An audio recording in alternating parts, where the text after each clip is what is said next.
I am instructor Mohammad Farooq. और जैसे कि हमने एक टॉपिक स्टार्ट किया था microscopic properties of the solid liquid and gas, जिसमें हम सॉलिड का जो जितनी भी प्रॉपर्टीज़ हैं वो हमने डिस्कस की थी। ठीक है, इसमें हमारे पास लास्ट में टू रहते हैं जो कि आपके काइनेटिक एनर्जी और डिफ्यूजन है। ठीक है, काइनेटिक एनर्जी याद रखना, सबसे पहले आपको ये समझना चाहिए कि एनर्जी है क्या।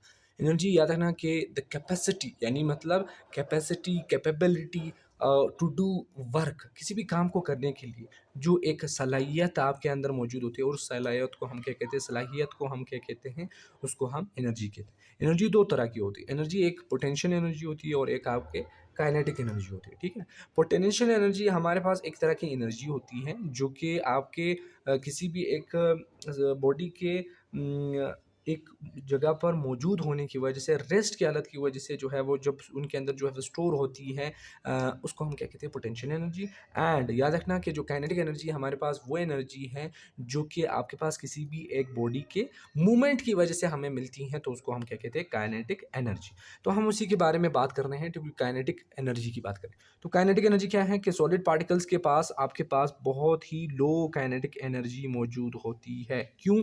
क्योंकि उनके जो पार्टिकल्स हैं वो बहुत ही क्लोजली एक दूसरे के साथ मौजूद होते हैं। जैसे कि याद रखना कि हमारे पास यहाँ पर जो पार्टिकल्स होते हैं वो एक बहुत बहुत नज़दीक मौजूद होते हैं। तो वो मूव कर सकते हैं? नहीं, बहुत ही कम मूव करते हैं। ठीक है, जिसकी वजह से आपकी जो काइनेटिक एनर्जी है वो इस सॉलिड की क्या होती है, वो कम होती है। ठीक है, तो इस काइनेटिक एनर्जी इसकी वजह से, जो इसकी मूवमेंट है वो ना होने की वजह से उनकी काइनेटिक एनर्जी कम होती है। ठीक है, दूसरे नंबर पे आपकी लिक्विड की जो है वो फिर कम होती है, और सबसे ज़्यादा जो जिसकी होती है वो आपकी किसकी होती है, वो गैसेस की होती है।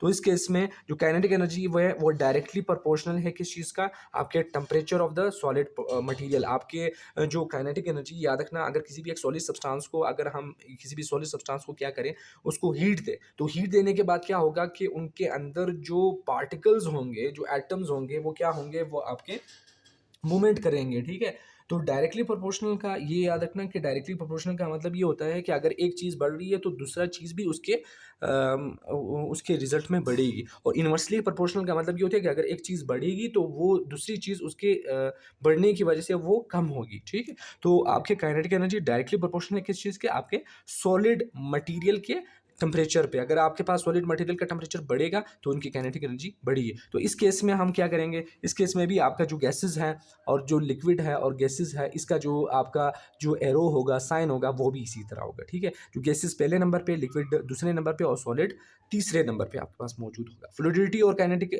जो एनर्जी होगी उसकी जो यहाँ पर एरोज होंगे वो वहाँ पास सेम होंगे। डिफ्यूजन की बात करें, what is mean by diffusion? Diffusion का मतलब होता है कि हमारे पास the transfer of the substances, the transfer of the particles, the transfer of the substances from higher concentration to lower concentration. याद रखना, हमारे पास जो डिफ्यूजन है, से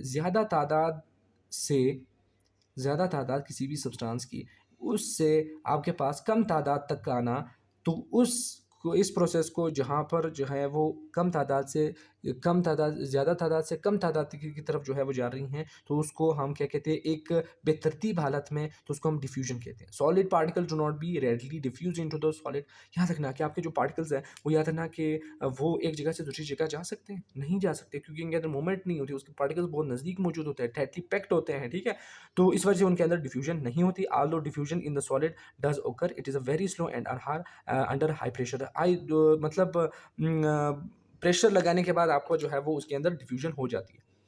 गैस डिफ्यूजन है वो, अगर आपसे पूछिए कि अगर आपके जो सॉलिड के अंदर डिफ्यूजन होती है, हाँ यस होती है, लेकिन प्लस लिटल लिटल लिटल अब बहुत ही कम होता है। ठीक है, वो उसका जो एग्जांपल है, अगर मैं उसका एग्जांपल दूं, वो क्या है, वो आपका चाक है। ठीक है, जो वो चाक जो कि आपके ब्लैक बोर्ड के लिए इस्तेमाल किया जाता है, वो चाक को जो है जब आप क्या करते हो, किसी भी एक वो जो ब्लैक बोर्ड पे जो है वो प्रेशर लगा के जब उसके ऊपर जो है वो लिखते हो, तो होता ये है कि वो जो पार्टिकल्स होते हैं वो अपने एक हायर कंसंट्रेशन है, मुनाद आपका वो जो चाक है, जो जो एक लंबा सा चाक होता है, वो हायर कंसंट्रेशन हुआ।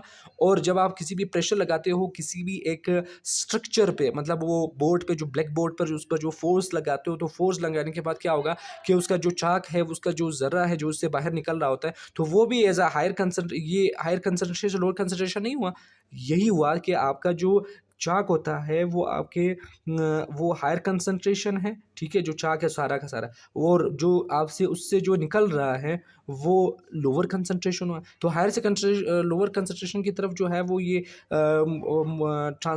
सब्सटेंसेस मूव हुए, तो इसी को हम क्या कहते हैं, डिफ्यूजन कहते हैं। डिफ्यूजन आपके क्या होता है सॉलिड के अंदर बहुत ही कम होता है, ठीक है। तो उम्मीद है आपको जो है वो ये लेक्चर बहुत ही आसान तरीके से आपको समझ आ चुका होगा, ठीक है। अगर आपको लेक्चर समझ आ चुका हो तो आप उसको शेयर करें, लाइक करें, सब्सक्राइब करें। अगले वीडियो में हम लिक्विड के प्रॉपर्टीज़ को पढ़ते हैं, ठीक है। ये इस वजह से क्योंकि अलग वीडियोज़, क्योंकि एक वीडियो ज़्यादा बड़ी ना हो जाए, ठीक है। तो मिलते हैं अगले वीडियो में। अल्लाह हाफ़िज़।